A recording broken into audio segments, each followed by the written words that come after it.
ഒരു കപ്പലാണ്, കപ്പലല്ല ബോട്ട് ആണ് പോകുന്നത്.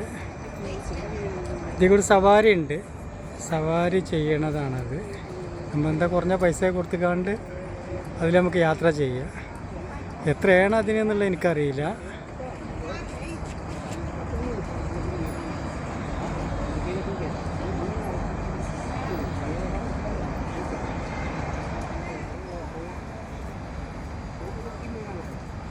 ഇതൊക്കെ തന്നെയാണ് ഇവിടുത്തെ കാഴ്ച. മിന്നൽ അടിക്കുന്നുണ്ട്, ഇടി വെട്ടുന്നുണ്ട്.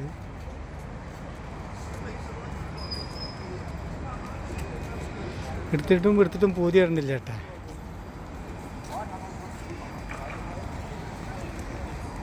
ഇവിടെ ചൂണ്ടിലിടുന്ന ആൾക്കാരും ഉണ്ട്. എന്താ ചൂണ്ടലേരം.